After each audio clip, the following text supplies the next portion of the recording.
Hello there, boys and girls, and all of those in between. My name is Maliena Bitchcock, and I want to welcome you to another episode of Bitch Talk with Bitchcock, a fantastic talk show where I get to interview some of the best performers from all over. This week, I get my very own little sister from Portland, Oregon. She's here to spill all the tea and tell all the secrets. It's my one and only little girl herself, Calliope Carmichaels MacPherson. Hello. Oh my goodness, girl, your name is such a mouthful, I almost tripped over it. It is. Well, how are you doing, love? Are you surviving quarantine over there? I'm surviving quarantine. It's just really hot in my house, so I'm afraid I'm going to melt before the end of the interview. Well, no problem. I think it's so hot over there because you're looking good, baby. You look so beautiful today. Well, thank you. Well, I am so excited to finally have you on my show. I know we had to reschedule you from last time, but you know what? You're my girl, and I took care of you, and I'm just finally, you're happy here. Oh, happy. I'm just happy you're here. I'm happy I'm here too. Well, I really appreciate you. Oh, well, I appreciate you too, love. Are you ready to dive into the bulk of this interview? I am. Well, perfect, love. I think we're going to start at the beginning where we do with most of my lovely creatures. And tell me about your first exposure to drag. Yeah, I first got exposed to drag back in 2013 when my little brother showed me an episode of RuPaul's Drag Race for the first time. I watched season 5 on and off with him, but didn't really get started watching Drag Race until season 6. And that's when I thought, oh, I could probably do this. But I didn't do anything with it for another 4 years. So what was it about drag that actually attracted you to it? I really have always loved musical theater and acting, and I can't memorize choreography. I can't memorize lines to save my life. So I found that I could remember song lyrics, though, and so it was a really good way for me to continue all of that theatrics, but do it as a drag queen instead of an actor. Okay. And at what point did you actually start dabbling in drag yourself, Calliope? It was mid-2017 that I really got started. I had posted a makeup attempt to Twitter, and Ginger Minge commented and said that it wasn't the worst she'd ever seen. And so it gave me the confidence I needed to keep trying. And it was September 2017 that Bolivia saw my makeup and said, bring all your stuff down to Cece's and let me help you. So. Well, goodness, that's definitely, some tea. Now, I love drag because it always gives us that little sense of power that you may not normally feel. And do you feel like do you ever feel empowered when you have all the makeup and hair on, girl? Oh, yeah. Lauren is very quiet and reserved and shy, but as soon as I put on Calliope, all of that is gone. I can interact with crowds. I can perform on stage, whereas normally I would just be happier to just sit in the back and not get involved with people. I love that. And at what point did you choose your drag name, and how did your whole drag name come together? Yeah, Bolivia wanted to name me Penelope Carmichaels and call me Penny. Yeah, and I really didn't feel like a Penny or a Penelope, and I've always loved alliteration, and so Calliope just came organically. And I've always loved Greek mythology, so it fit, and Bolivia liked it, and so I became Calliope Carmichaels. Okay, well, you also have a second last name there too, also. So tell us a little bit of how you got McPherson. Yeah, June 2018, I produced the first show I've ever produced, and that was down in Salem. Um, the Empress down there at the time was Sunshine Ray McPherson, and she had given me an invested title, the Mockingjay Ambassador, and so I used it to do some fundraising for her. And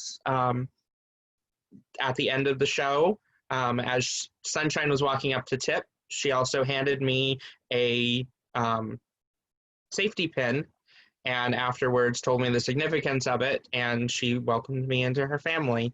And so I always consider Bolivia and Sunshine to be my main drag mothers, even though I have five. I have five right now. So Oh my goodness, talk about parental control. Goodness, five drag parents. I I don't know if I can handle that because I could barely handle my, well, I don't have any drag parents. I'm a drag orphan, but I just don't like being told what to do. So to have five parents be like, you need to do that, you need to dress like this, you need to act like that. I'd be like, just leave me alone. no, all of my drag parents have done a really good job at mentoring, and they never tell me what to do, but they encourage me and they suggest. And so it's been really great to be part of the families that I've been given the opportunity to be part of, because it I get all of this different background from all of these different people, and it's helped shape me into the weird, unique queen I am today. I love that. Well, speaking of unique queen you are, tell us about the drag character that is Calliope Carmichaels MacPherson. Yeah, Calliope is very much I call her regal on a budget queen, where I could be in gowns 24/7. You'll typically see me doing ballads, and the character that I've created is just this welcoming person who just wants everybody to feel emotional. And so, yeah, I don't know how else to describe Calliope. Calliope is an extension of me, and she's who I always wanted to be.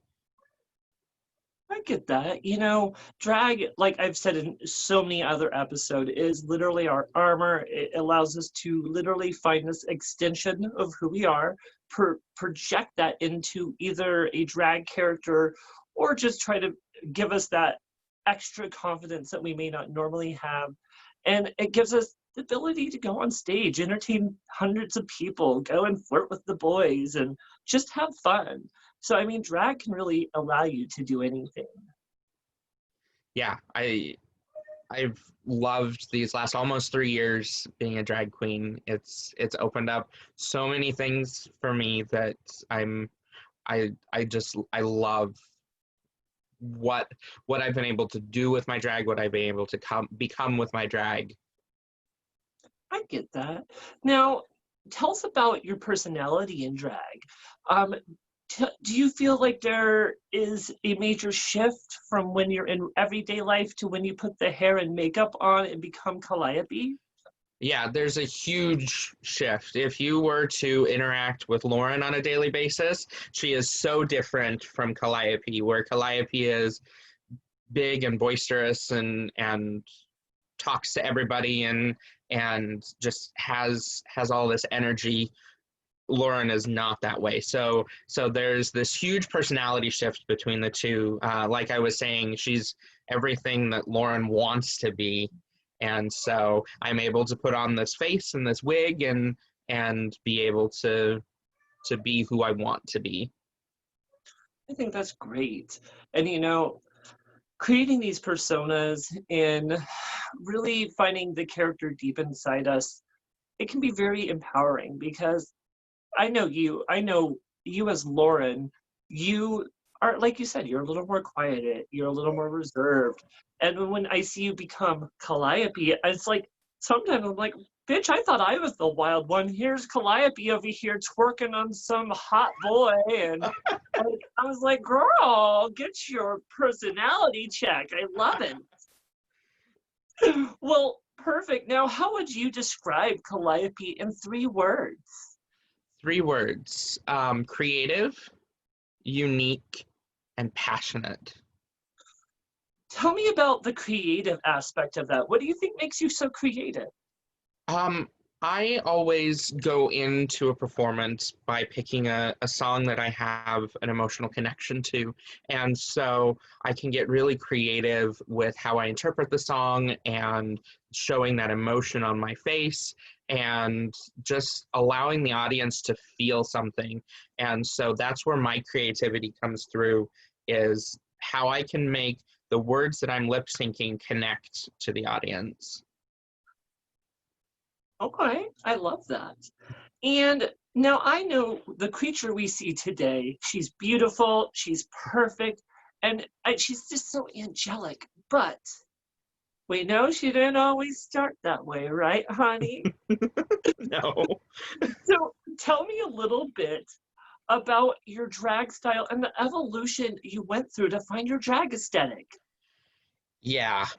Um, Baby Calliope was rough, but most baby drag queens have a rough stage.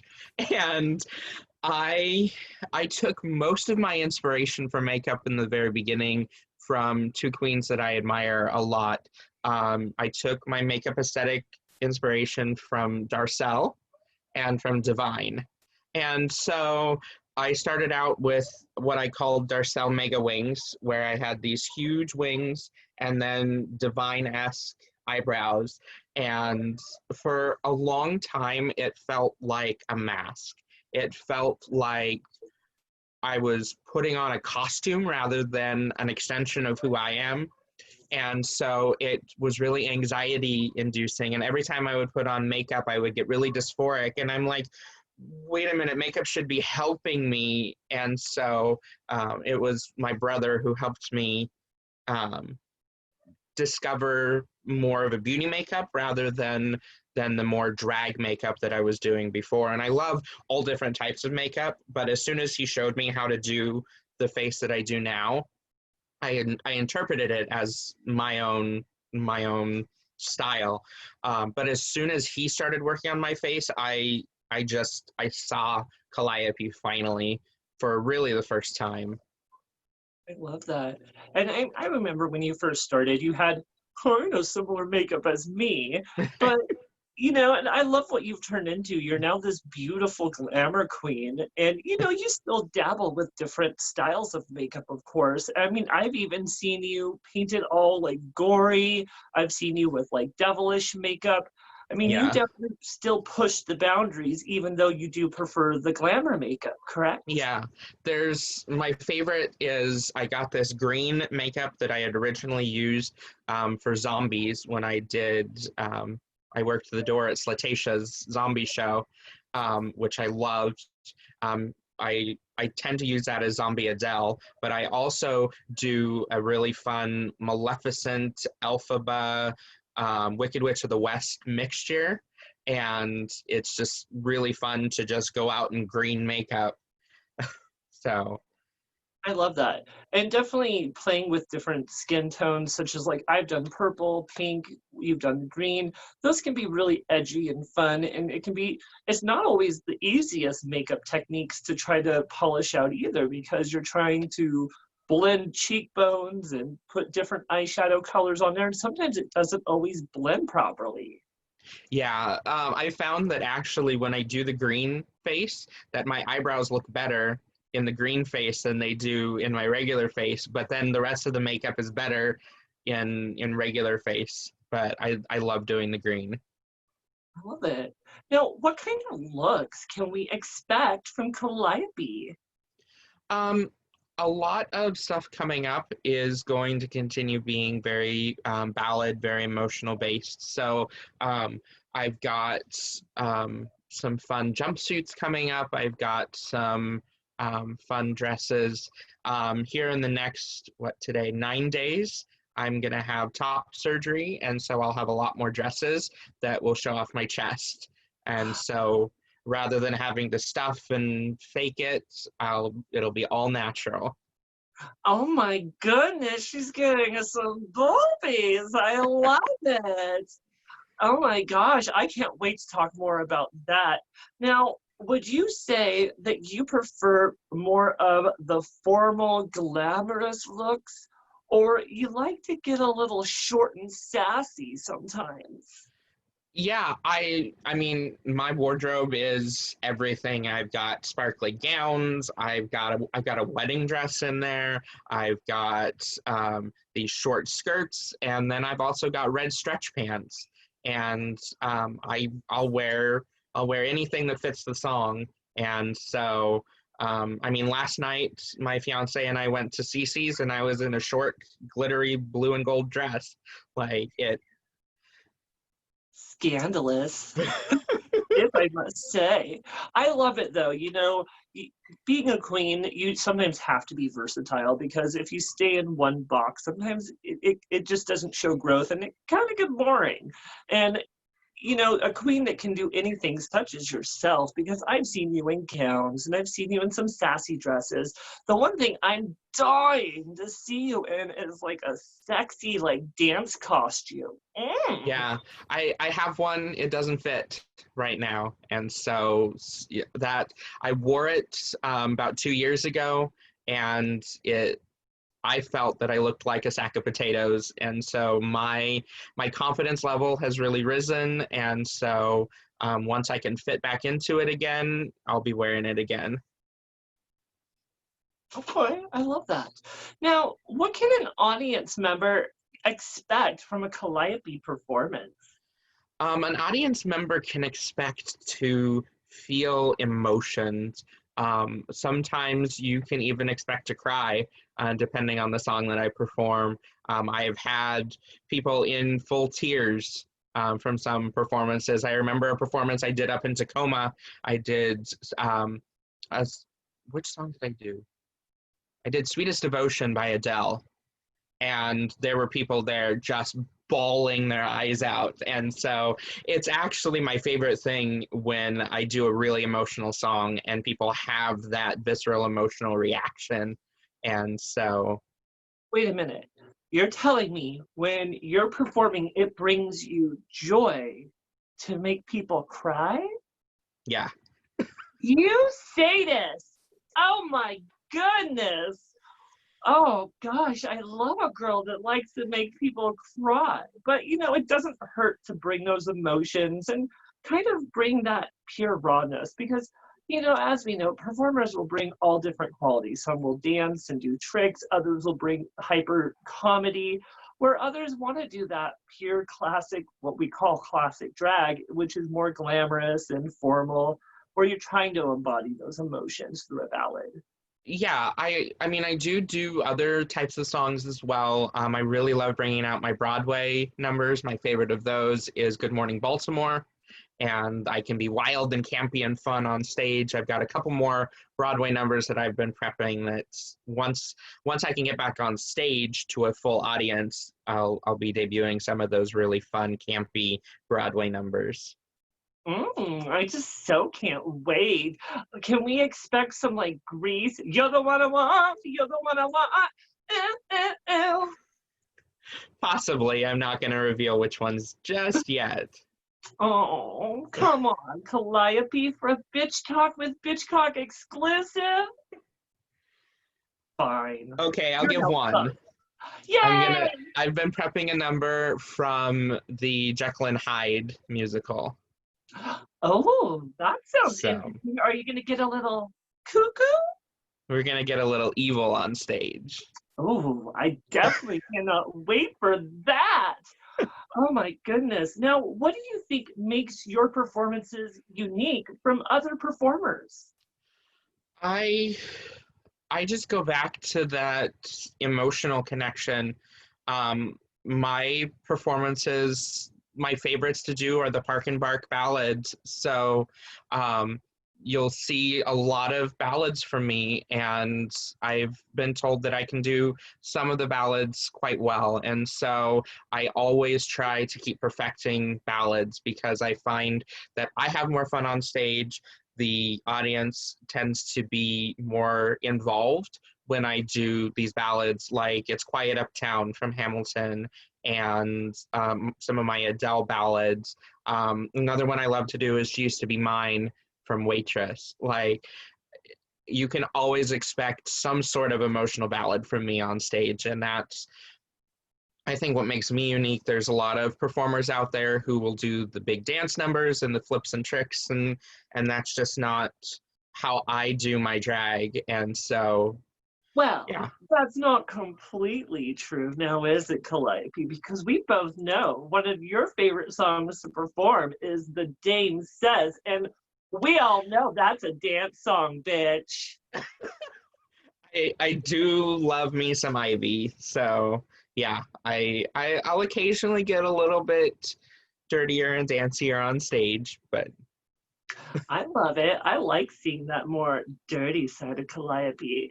It's so easy for me to relate because I'm a dirty bitch too. like, do you remember the Bad Romance show we did at Spectrum? Mm, And how do you Angel and I forget that opened the show? show with our battle of S&M by Rihanna and Britney, and I was so out of my element and doing all of these sexy dance moves, and it's always fun to step out of your box. Or put something inside your box. I love it. Now, why do you feel like it's actually important to embody these strong emotions when you're on stage, especially when you're performing? I I just feel like I've got all of these emotions inside me, and the best way for me to bring them out to either just express an emotion or a message or something is through these emotional songs.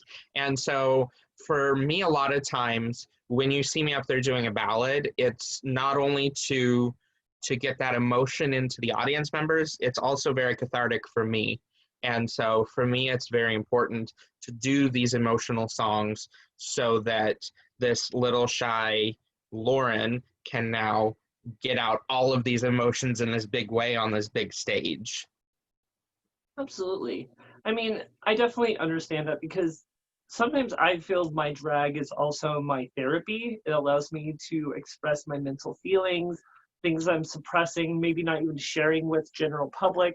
And when you have that moment to perform, especially when you're living through those words that are going through the lyrics, it allows you to not just feel your emotions, but allows the audience to feel it along with you also. Yeah, definitely. I love that. And I definitely think you have that power. And, that's a rare gift to have, love. Now, what kind of music do you tend to be attracted to when you're doing your performances besides just the typical ballad? Yeah, I tend to be attracted a lot to Adele, to Kelly Clarkson. I'll even do some Carrie Underwood numbers. Um, I actually started drag as a metal queen, and so I take a lot of inspiration from Maria Brink and the band In This Moment. And so sometimes I'll pull out, a grungy rock song. My musical taste is all over the place, and so when I find a song that speaks to me, then I perform it. So you'll see Calliope doing all of these different genres, and it's just because I found a connection to that song. I get that. I think that's definitely where we all come from as performers as we listen to music. We try to find something that relates to our emotions or something that we think would be entertaining for the audience. I do love that you started more of a like metal queen because you mentioned In This Moment, and girl, she's like the heavy metal Lady Gaga. You gotta love her. Yeah, I've always wanted to look like Maria Brink and perform all sexy like Maria Brink, and so I just metal always has a very important place in my heart because of all of the melodic instrumentations and the stories and the songwriting, and it's just to me it's the best genre of music, and if I could just listen to metal and perform metal all the time I would, but there's so many other genres out there to listen to that music is my life. Music is my religion sometimes. Like, it's just, I escape into music when I need to escape. I get that. I totally do.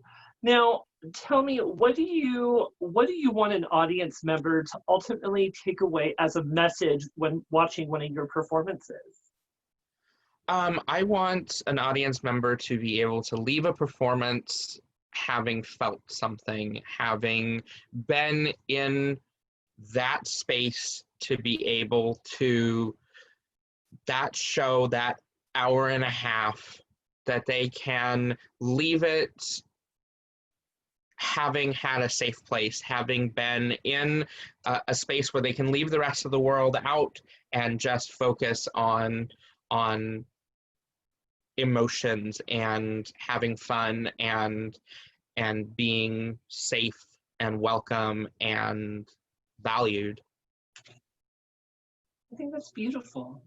Now, when creating Calliope, was there any maybe pop icons, characters, or strong women that you pulled inspiration for or inspiration from to help inspire who you wanted to be as a character?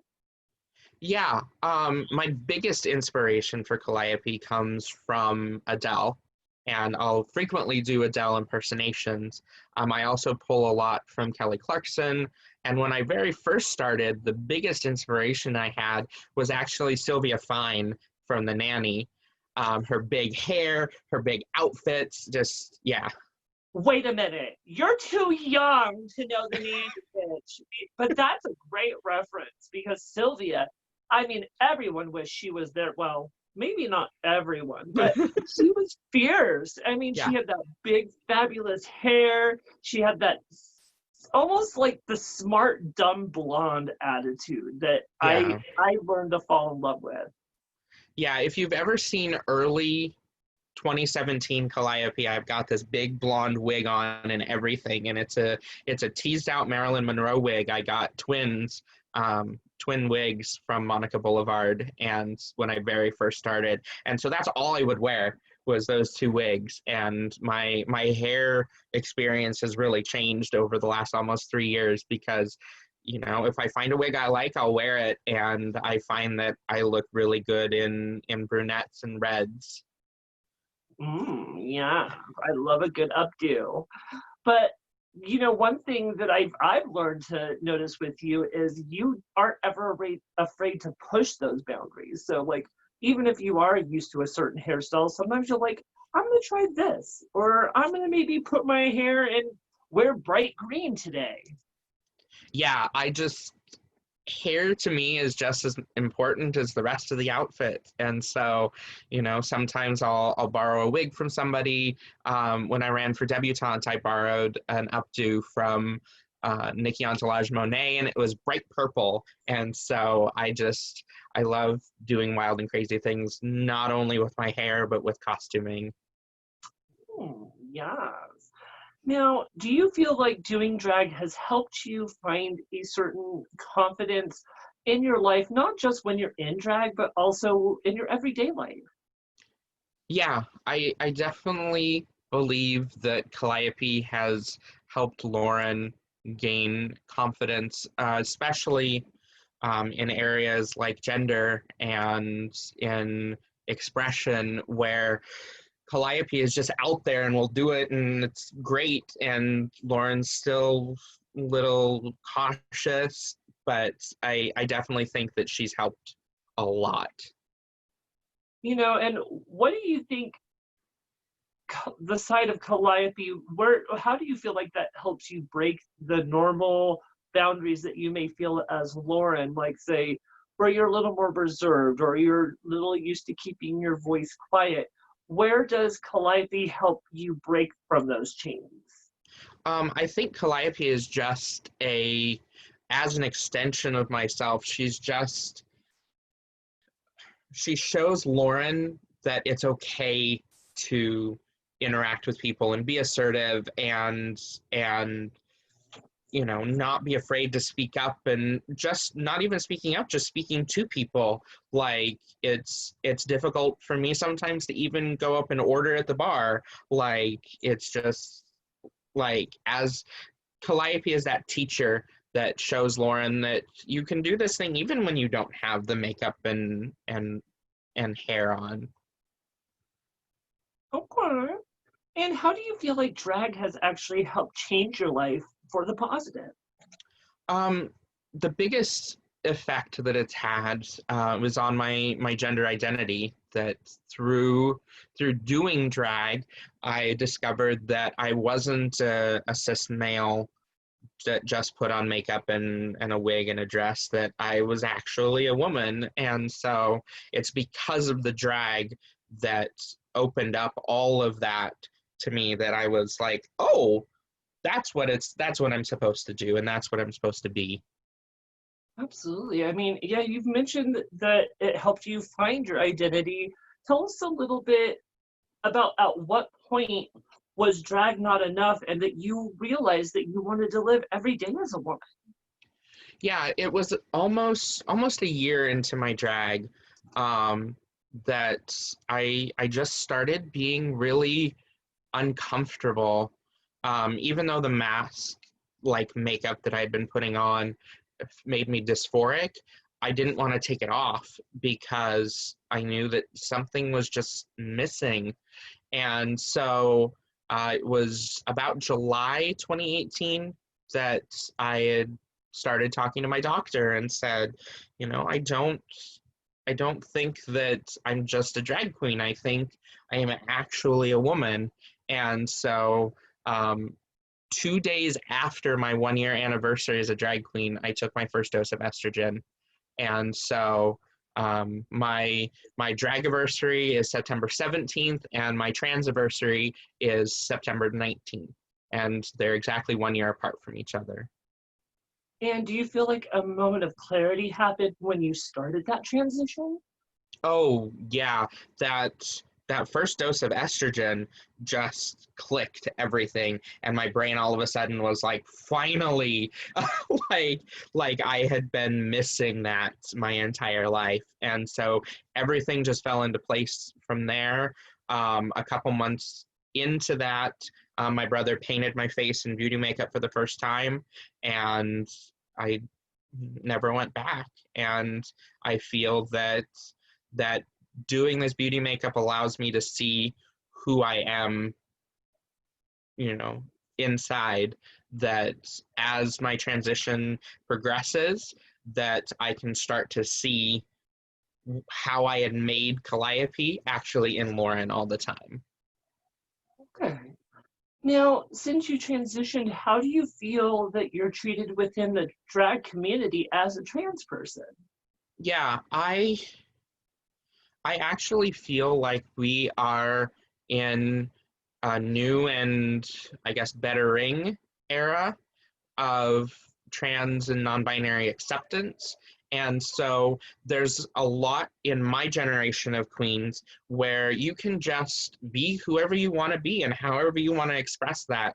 And there's very little backlash to that within most communities.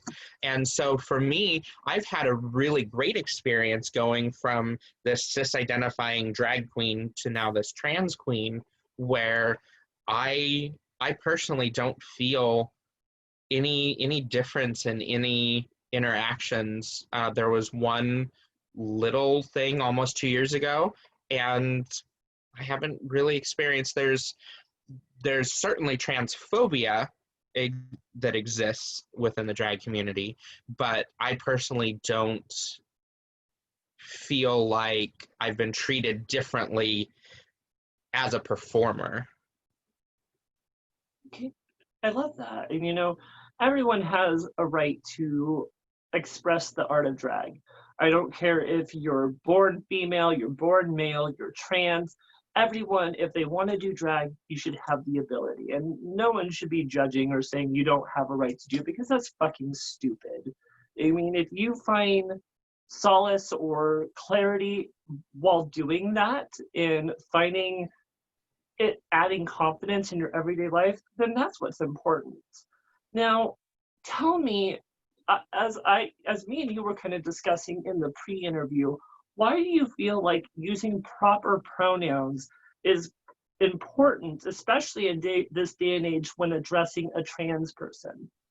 Yeah, for me, pronouns are everything. They are so, like, I can't explain how great it was to hear somebody use she for me for the first time, and my name as well. Actually, the first person to do that for me was a person up here in the Portland community named Shane, who called me Lauren for the first time off of just me typing it out on Facebook, and I was taken aback. And then queens like Cyrus St. James started using it as well, my name and my pronouns immediately, and I was so confused. I was like, this is how this should feel. This is just so great. And it's super important for people to know and use pronouns, because there are a lot of us in this drag community who, when we take off the wig and the makeup, we don't go back to being a man like a lot of people do. Some of us are women out of drag, some of us are non-binary out of drag. And so pronouns are super important, because I am not a man in a dress. I am a woman who enhances features and puts on new hair and learns this music. So Absolutely. And that is definitely something that is important this day and age, is knowing those boundaries, because there's a lot of people who don't, like you said, identify as a he or she, or are specifically wanting to be addressed a certain way. I mean, I know a lot of my friends prefer to be addressed by they or them, just because they are fluid and they want to be recognized as gender fluid. So I definitely think that's important. And I love that you basically bring that up, and definitely hold people accountable, because especially once you start that transition, like you said, that is important, that you recognize that you are recognizing this person is transitioning as a female. And you know what? I love you, bitch. And I love that you are so strong, and you are really standing there as a strong trans person and making changes in our community. Love you. Now, well, thank you. I well, try every day to. Oh, sorry, there was a camera lag. I try every day to make my community a better place, and that's all I've ever wanted to do. well, I love that. And how do you feel like, since you've transitioned, how has that affected your drag? I It's gotten so much better. I I now have these cheekbones and know better where to place my contouring, and it's made the process of makeup so much easier, because I can actually see these features that I used to have to completely create. It's, since my orchiectomy, I can wear tighter clothing because there's nothing to tuck, really. And once I have top surgery, I'll be able to wear so much more. So for me, it's opened up an entirely new world of how can I look more and more feminine, which is how I want to be. So Absolutely. And do you feel a certain excitement knowing that you are getting closer and closer to the complete transition that you're looking for as a trans person? oh yeah, every time I get a new surgery approved, and it's scary to go through that process, and it's you know trans experience and transition is different for everybody. And for me, I want these more traditionally feminine associated parts and features and things. And it's this old weird idea of passing, where a lot of people nowadays don't care about passing. And for me, I want to walk down the street and be this confident woman that Calliope is in drag all the time. And so for me, it's important, but it's not necessarily important for other people. And so as I continue in my transition, I get more and more excited about every new surgery, every new thing I find. Like I'll be just taking my hormones, and all of a sudden I'll see something different, and it's so exciting for me to be in this transition. Yes. Now, how do you try to make your voice heard as a trans person during your performances? During performances, I will pick songs that are true to the trans experience. I'll perform This Is Me from The Greatest Showman a lot. The other day I performed it was about 2-3 weeks ago at Catch a Rising Star at Darcel. I put on my white one of my white dresses and my debutante tiara and a trans flag shawl that I have. And I went out on stage and performed This Is Me, because this is me. And so I tend to put a lot of that into my performances of, I am a trans woman and I am very proud of that fact. And, I want the whole world to know that this is me. I am a woman, and I am also a drag performer. And I use that stage as my voice and put out that message of trans acceptance, whether it's an anti-transphobia message, an anti-bullying message, an anti-exclusion message. That's what a lot of my songs have in it, is that when you are part of this community, if you go to a show that I produce or a show that I'm part of, you are welcome. You are in that space because you are loved, and you are there because I want you there. And I always, in all of my performances, try to exude that I don't even know how to describe it, that air of acceptance, and that you matter, and that everybody has the right to live their life without judgment, without fear. That as a trans woman, I feel in this type of community, I feel that I have to use that stage to make sure that other people see me, and that they see that they can do this too. I always tell people, if you want to do drag, then jump in with both feet first and just try it. You'll know right away if you like it or not. My brother is amazing at makeup. He never leaves the house without makeup on. His hair is, really super long and always perfect. And he tried drag at the Darcel's All Ages show and didn't like it. And so I always just push people to just try it. And if you don't like it, you don't like it. But at least you've tried it, and you can tell almost immediately if this is something you want to keep doing. And I know that first show that I did in October 2017 at the Old Embers in downtown Portland, I knew right away that this is what I was supposed to be doing. Absolutely.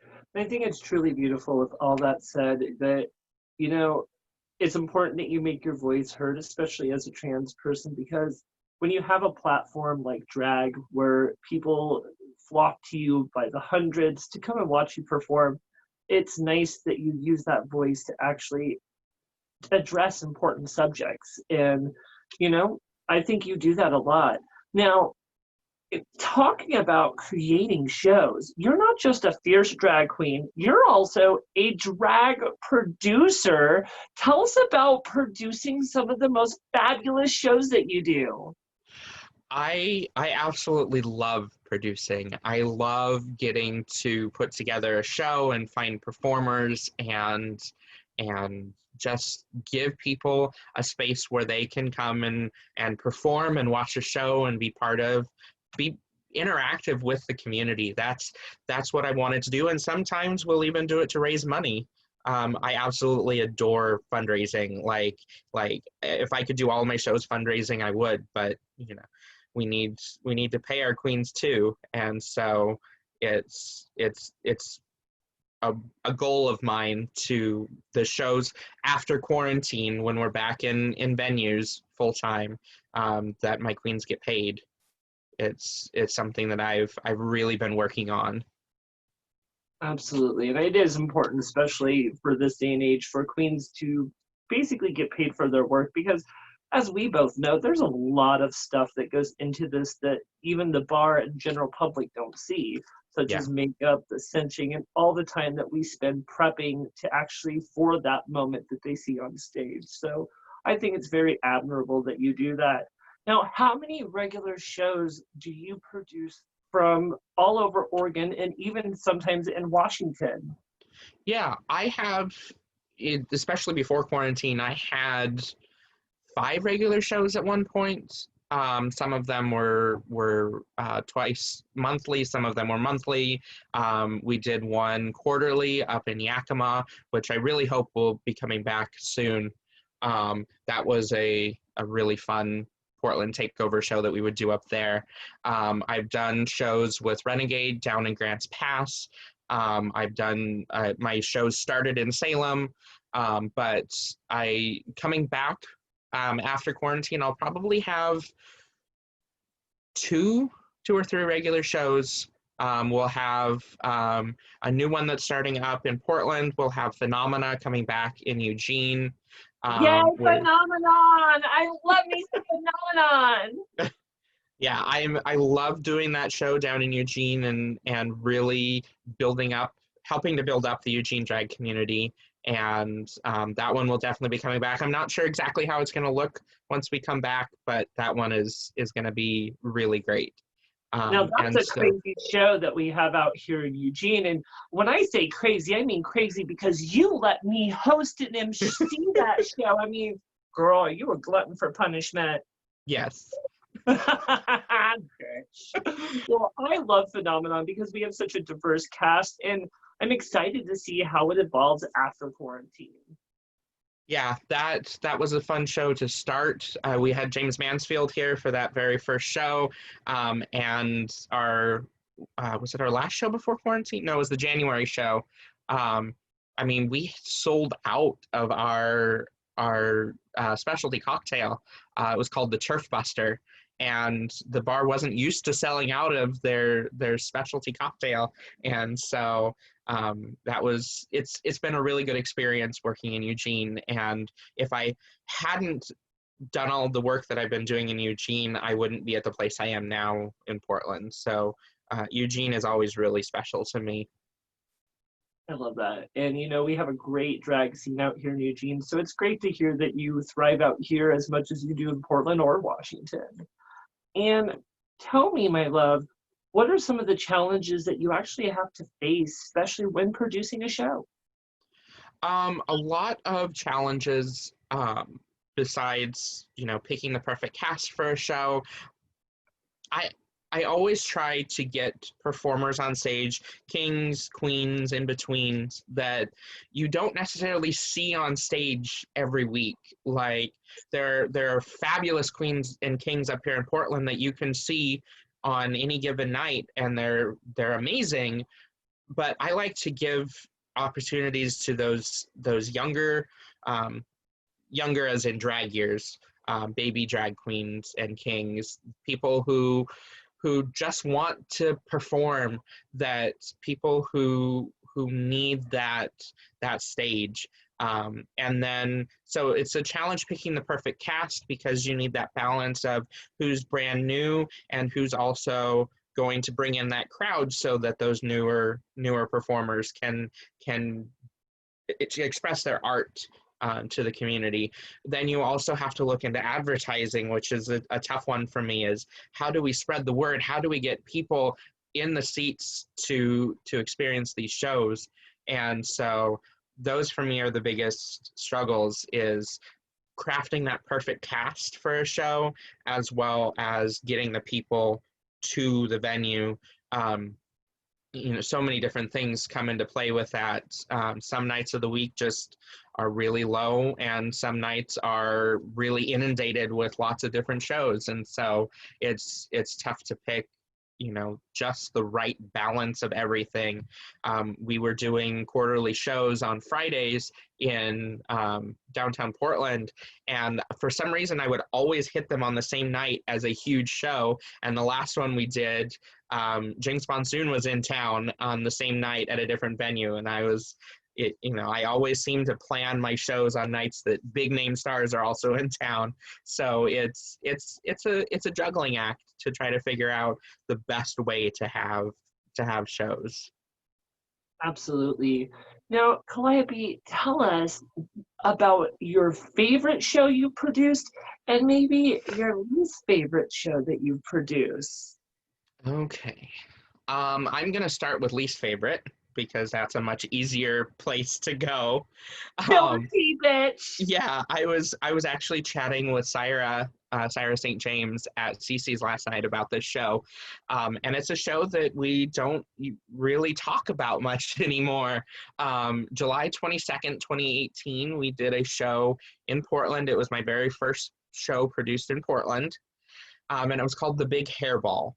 And all of the performers had to bring in the biggest, craziest hair possible. It was, end of July, and we thought the venue had air conditioning, and either they didn't or they didn't, it wasn't working. I don't know specifics, but there was no air conditioning in the venue in the middle of July. It was super hot. All of the queens were in their big, huge hair. By the end of the night, Syra's hair was all droopy and her makeup had run all down her face. And it was really bad. And Nikki Entourage Monet and I hosted it. It was really fun to host, but it's, 3 people showed up and it was a struggle. And so, yeah, there's the Big Hairball, which I actually scheduled my top surgery on July 22nd to kind of reclaim that date a little bit. Yes. Well, goodness, we all have our performance flops from time to time. I think we've all faced that all throughout our drag careers. Why don't you tell us about maybe one of your more favorite shows that you produced then? Yeah, my most favorite show that I've ever produced was a show in February of this year called Heartbreakers. And it was right around Valentine's Day, and it was all kings. Every single performance except for my opening number, and I did one right towards the end, was all kings. And I instructed them to bring in their sexiest songs, their most like Playboy songs. And it was incredible. We were at Kelly's Olympian, which is my home bar in downtown Portland. And that we almost had to turn people away because there was so many people there, and they were just in love with the kings that I brought together. And we were supposed to do it again in March, and it was right before everything shut down and the cast didn't feel safe, and so we decided to scrap March's show. And so after quarantine we'll be bringing it back. But it was the most incredible experience to see a show of like, we had 15, 16 kings, and it was my only sold out show to date. Oh my goodness. And you gotta love a show with a lot of men in it. Yeah.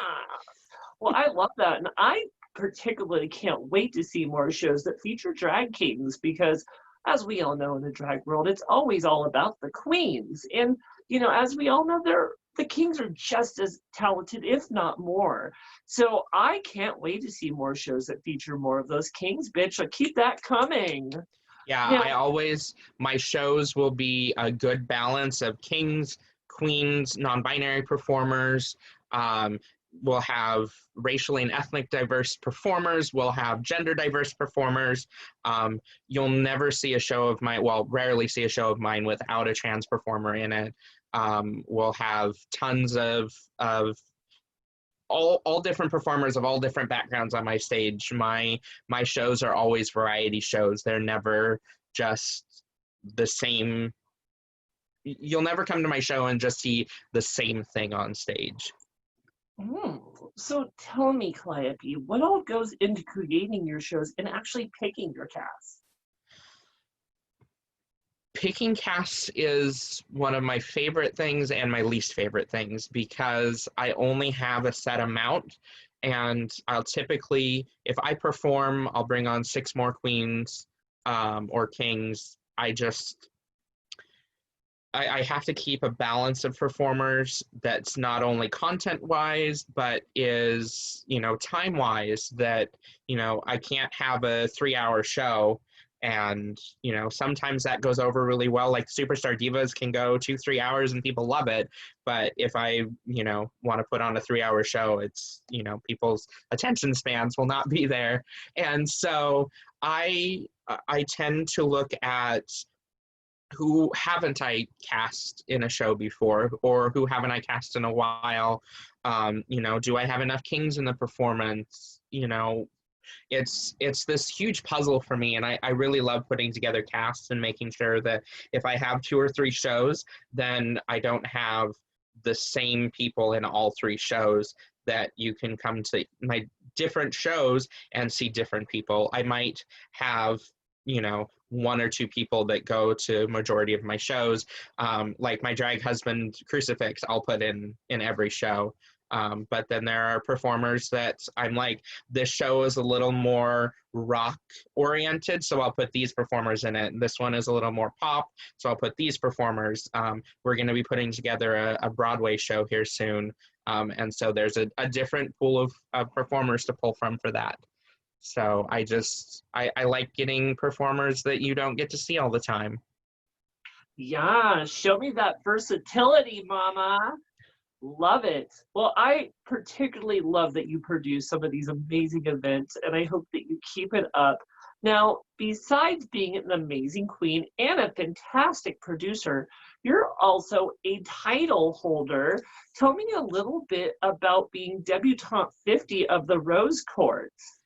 I didn't want to run for titles. I wanted to just stay back and produce my shows and just have fun. And it was last year's debutante, Jacqueline St. Clair, that pushed me to run for this. And it was actually, this is one of my favorite stories to tell. We were at the debutante and night pageant down in Eugene, and Jacqueline was performing, and she was performing the song Anyway, which is that Martina McBride? I don't know who performs it. Somebody needs to correct me. But she looked right into my eyes and into my soul, and there was a line about singing a song, and one day nobody will remember it, but sing it anyway. And I was like, okay. And so I got everything together. I told 2 or 3 people that I was running and showed up to the pageant.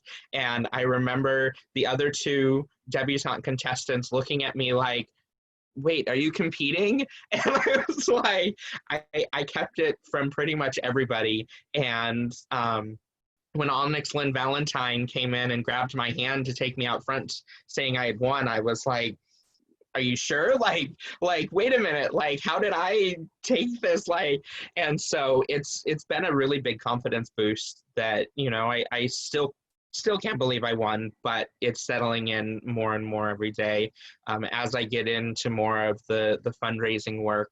And, with quarantine, it's more difficult to do fundraisers, but we just did one last month and raised $650 for Urban League of Portland. I'm going to be hosting one that Ty Van Helsing is putting on. That one comes out on the 28th. And then we'll be putting together another virtual fundraiser show for August. And so as a title holder, that's all I want to do is fundraise and fundraise and fundraise and make sure that we're out there supporting the community and raising lots of money and being active leaders in the community. Absolutely.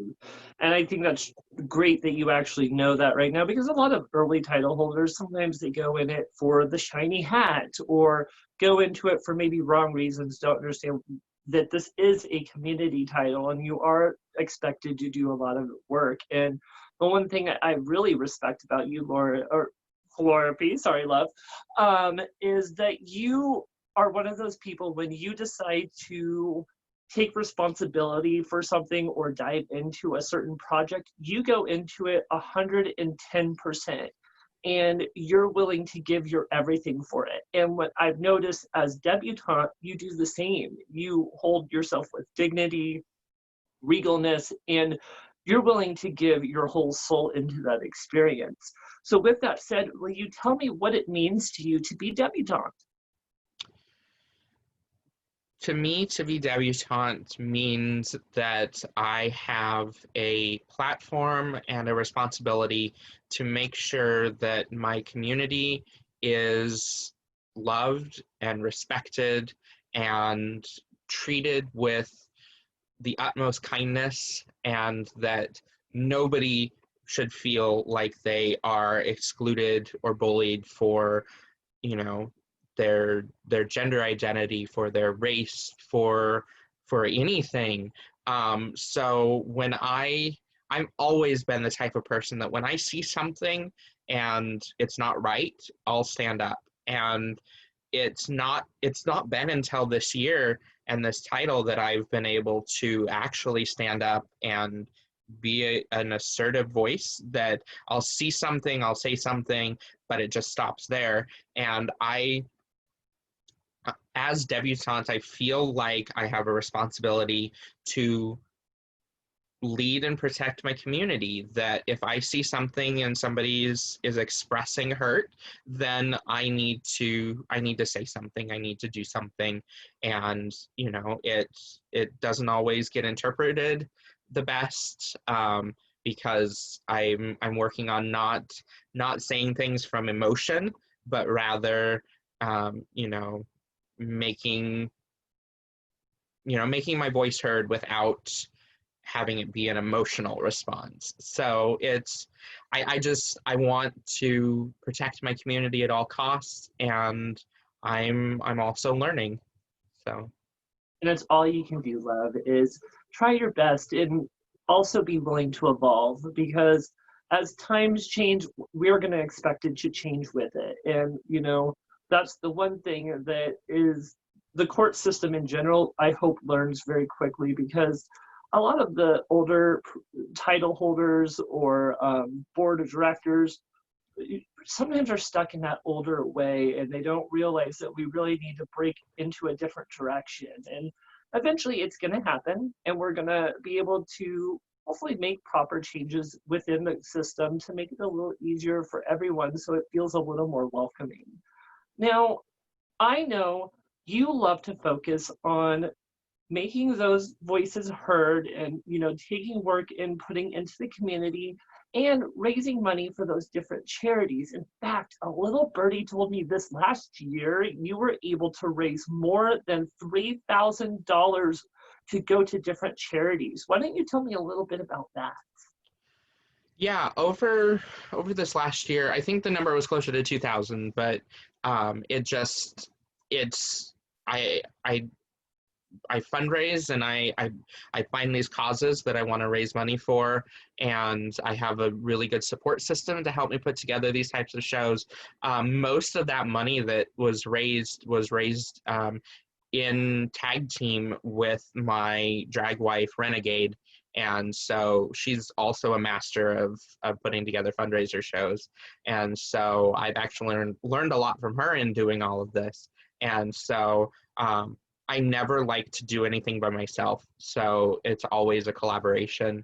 And so the goal for this year was to raise 4,000, and we might not hit that goal with quarantine, but I'm still going to work and raise as much money as I possibly can, because that's what I'm here for, is to make sure that these organizations continue to be able to do the good work that they're doing.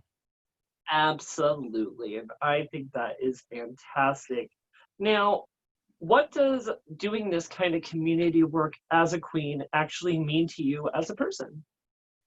I see it as just doing what I'm supposed to do. I would be doing this type of work even if I wasn't a drag queen or even a title holder. I for me, it's all I've ever done my entire life. My family growing up was always involved in volunteering and in making the community a better place. And so it's just the way I was taught, the way I was raised, that, you know, you know, if you're not doing something for the community, then something's wrong. And so, like, and you can help your community in tons of different ways. It doesn't have to be raising money. It doesn't have to be, you know, there's so many different ways to help. Absolutely. And with that said, what ultimate changes are you hoping to make within your community as debutante 50 of the Rose Court? Yeah, my main goal is to make sure that everybody is loved and respected and valued, and that every organization that we have, no matter what it is or what they do, is a safe place for everybody, where you can feel like you being involved is also you being loved and accepted and feel like you matter. And so for me, my main goal is to work with other organizations and other members of my own organization, especially the older generation, to work together creating these spaces where we can all feel like we belong together, and that nobody feels like they are being pushed out or excluded, or that somebody's judging them or whatever, that they feel like they are as part of this community as everybody else. I think that's gorgeous and beautiful, and that's a great message to spread throughout the community, especially as a title holder. So keep up the good work, beautiful, and hopefully you're going to make those changes. Now, I hear, on top of all of that you do as a fantastic performer, making your voice heard as a trans person, being a title holder, you've also been able to accomplish some amazing other things within your drag career. A little birdie told me you were even featured within a music video for the one and only Slutasia for a fantastic video called Rainbow. Tell me a little bit about that experience. Yeah, that was a show that we had done. I don't quite remember which Phenomena show it was, but James Mansfield, I think. Oh, was it that one? It was the Christmas one.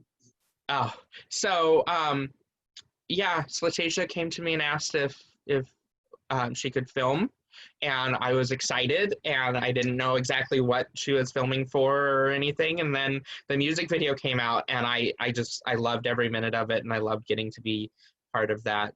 I hope to get to work with Slutasia some more.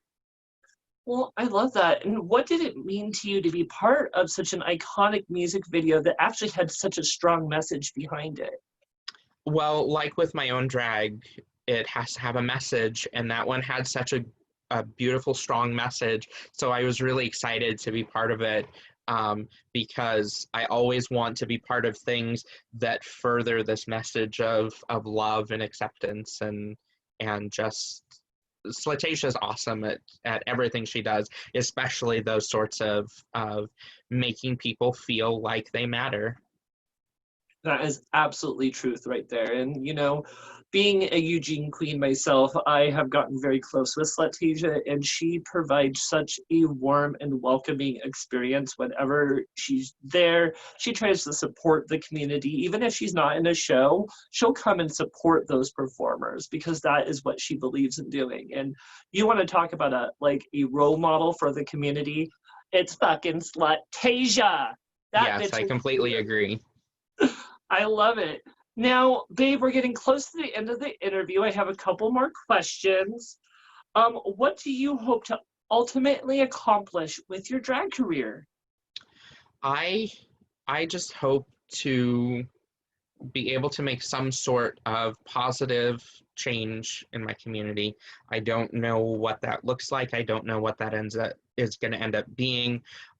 Just through my drag, through this platform that I have, I want to be able to create some sort of positive impact on my local community, on the drag scene at large. I just want to be that positive light. And I think you're doing that, love.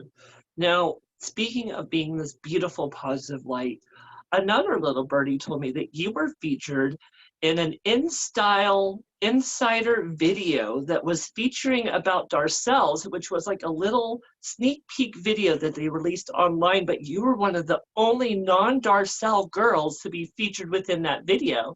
Tell us a little bit about that experience and how that made you feel. Yeah, on my birthday in 2018, so April 10th, 2018, I was performing in a show called Catch a Rising Star, and there was a camera crew there, and it was cool. I didn't know what they were there for, what they were going to be filming, anything. And then the video came out, and it was a video all about Darcel and who she is and what her show place is about. And then they put on clips of performers, and we see queens like Poison Waters and Cyrus St. James and all of these incredible Darcel showgirls. And then all of a sudden I'm on stage, and I was performing a song by Raven Simone called this, I always get titles wrong, called This Is My Time. And it was an incredible experience to be part of such an amazing legacy that is Darcel's, and to be featured in that video that was all about Darcel herself. Oh my goodness, catch me from my good side, Mr. Director, yes. Well, get it, Queen. I love that you are snatching all kinds of accomplishments throughout your drag career, and I definitely think you're a fierce queen. What are we to expect next from Calliope? You can expect a lot more fundraiser shows. You can expect a lot more looks. You can expect a lot more Broadway music. And you can expect a lot more, I would say, community work, that I'm not done making sure that the people around me feel safe. And that's, I think, part of what you'll see in upcoming Calliope, is making sure that everybody feels like they are part of this community. I think that's truly beautiful, love. And I think you have a special power that allows people to not only feel comfortable, but to feel safe. And that's not something that all queens or performers can provide. And sometimes people feel very muffled or feel like they have to behave or act a certain way to get shows. You welcome people as they are, and you say, you're beautiful as you are and how you present yourself. Why don't you come over here and join us on the island of misfit toys and have fun? And I think that kind of attitude is what we need more of in our drag community. Yes, agreed. Now, we have 2 more questions before we play a little game. Ooh. Now, Calliope, you have known the crazy bitch known as Maliena Bitchcock for several years. In fact, you have her casted in one of your shows called Phenomenon. Do you have any fun or crazy stories working with Maliena Bitchcock?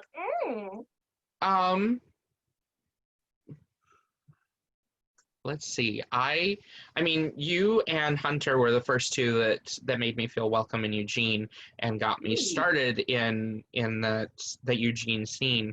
And so I just there's so many. Like I remember that day that we had done brunch, and then we had another show later, and Stephanie and I went over to your house in between shows.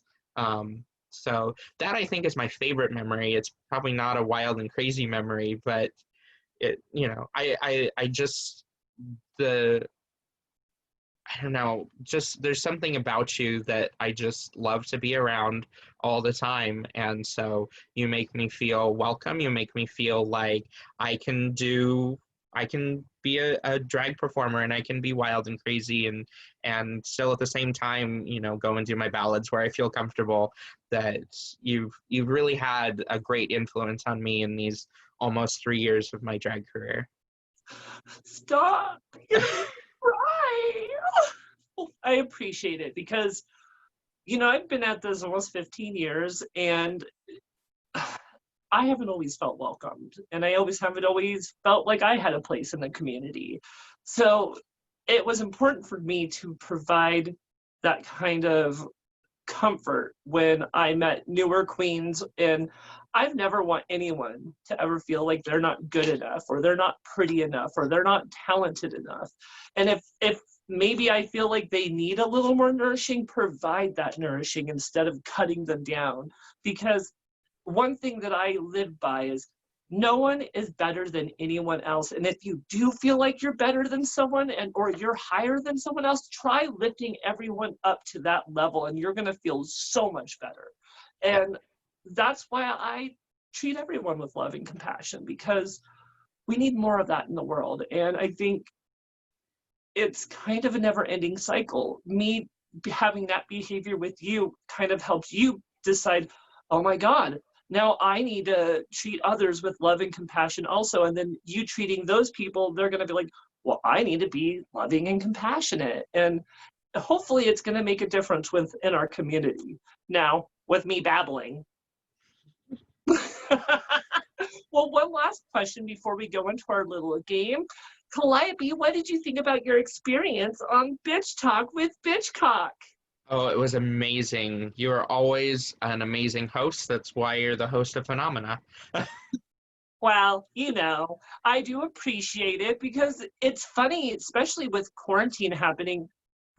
You never know what's going to happen with the drag community or shows in general. So I was lucky enough that I was quick-witted and decided, let's create a talk show where you can uplift the community and really do something that allows you to be featured as a queen also. Now, the thing I didn't realize is how much work goes into this every week. And it's wonderful. It's bittersweet at the same time, because it's like, I love uplifting my community. I love talking with all of you beautiful performers and getting to see your perspective of the performing community. But at the same time, it's like, can I breathe yet? Can I just go to Florida and like lay in the sun and like look at pretty boys? I'm ready for a vacation, Calliope. Let's run away to Reno. I'm down. Just let me know when. Yes. Well, all of you beautiful boys and girls and all of those in between, I hope you're enjoying this fantastic episode of Bitch Talk with Bitchcock. If you're really enjoying that Calliope is spilling all the tea and sharing all the gossip, please look down below within the description where you can find her tipping information, such as PayPal, Venmo, and CashApp. And if you feel obliged, you can also tip me too, because honey, your dollar bills make me feel important. Well, with that said, I also want to let you know, if you look down within that description, you'll also find information where you can support Black Lives Matter. This is an important day and age where it is important to support this movement, because there are many of our brothers and sisters within this community that don't feel like their voices are heard. And it's important for us to stand with them and allow their voices to be heard. So down below within the description, you can find links to support the George Floyd Memorial Fund, the PDX Bail Fund, and many other organizations to really help Black Lives Matter. I'm going to say it once, I'm going to say it 1,000 times. Black Lives Matter. Support your brothers and sisters of color. Now, with that said, our next guest is coming up this Friday for episode 46 of Bitch Talk with Bitchcock, as I interview Portland's legend herself, the one and only queen that likes to get killed, Amy to Kill. Yes! So tune in this Friday as we share all the gossip. In the meantime, Calliope, want to play a little game with me before you leave? Yes, definitely. I'm ready for this game. Well, I have just one game this time, just because you don't drink or smoke or do any of those fun and crazy drugs. So we're going to skip Truth or Drink this episode, but we're going to play a mega episode, or Mary, Kai Kai, and Console. Are you ready for it? I am very ready. Well, perfect. For round one, I thought I would pull some of your closest friends and make you pick out of them. So for round one, we have your drag wife, the one and only Renegade. We have the handsome but studly Crucifix Magnetic. And then Eugene Queen herself, Salmonella. Oof, this is a tough one. You said you weren't going to make this easy. Let's No. see. I am going to. I'm going to marry Crucifix since he's already my drag husband. Oh, yes. But, and I told her I was going to do this, I am going to Kai Thelma and cancel Red. Oh my goodness, you just canceled your drag wife. Yeah, I know. Oh my God, Ren, I can't wait to hear about the revenge. Ooh, girl. Okay. I don't remember what she said about me on her episode. Do you remember? Girl, you have I to gotta remember, ask you're her. episode 44. Do you really think I remember what happened? I'll have to ask her because I don't remember. We'll have to look past. For round 2 of Marry Kai or Cancel, we have the Queen of Wigs herself, Miss Lilac, one of your favorite Darcel girls, Syra St. James, and Kimberly Michelle Westwood's little sister, Shima Valentine. For this one, I think I'm going to marry. Oof. I'm going to marry Shima. Oh. But I'm going to Kai. Who are the last two? Lilac and Syra. I'm going to Kai Syra. Hi, Syra. I just talked to her last night. Wait, does that mean you're going to cancel Lilac? I mean, out of those 3. But she has wigs. Remember, I love Lilac, but with those 3 that you gave me, sorry, Lilac. Oh, goodness. Well, I can't wait to hear about that revenge. We'll get it, Miss Thing. So for round 3, let's bring in some boys because everything's a little better with boys. So for round 3, we have Chance Del Belmont, Hunter Down Knightley, and Keith Entourage Aria. Okay. This one I'm going to marry Chance. I'm going to Kai Keith. Keith knows that. Keith is my bro daddy. He's both my drag brother and my drag dad. So, but then that means I have to cancel Hunter. You're going to hear from our lawyer. That's all I have to say. Well, I love it. Let's go into round 4 as we have Nicole Serenity Storm, your drag mother, Bolivia Carmichaels, and Anita Dickens. Ooh. I am going to marry Bolivia. I am going to Kai Anita, which means I have to cancel my Debbie sister. Oh my goodness, the shade of it all, Calliope. You haven't made this easy for me. Well, honey, there's only one thing allowed to be easy on this show, and I'm it. Well, we have one last round of Marry Kai Cancel, and when I say this one's not easy, this will probably be the hardest one that you have to answer. So, for round 5 of Marry Kai or Cancel, we have Flawless Shade, Kimberly Michelle Westwood, and the one and only host of Bitch Talk with Bitchcock, who booked you out of generosity from the bottom of her heart, Maliena Bitchcock. No guilt there at all. Just no, none at all.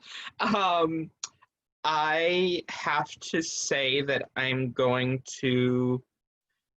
You're not going to like me after this. You're canceled. Your episode's not coming out. I'm going to marry Kimberly. I'm going to Kai Flawless. And I'm going to have to cancel you out of those 3. What the hell? Kimberly was supposed to be canceled. We talked about this, Calliope. You're hearing from my lawyer.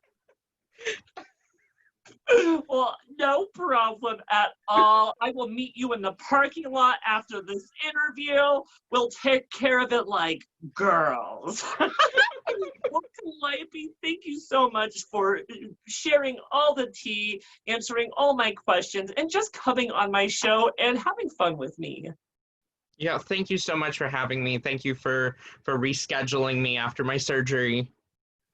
Oh, honey, you knew that you were going to end up on this show one way or another. And when you have an important life event like that, I'm not going to hold that against you, bitch. I will let you back on as soon as possible. So it has been a privilege to have you here. And I want to thank you again for all of you beautiful boys and girls and all those in between, though. If you've really enjoyed this episode, please look down below where you can find tipping information for both me and Calliope.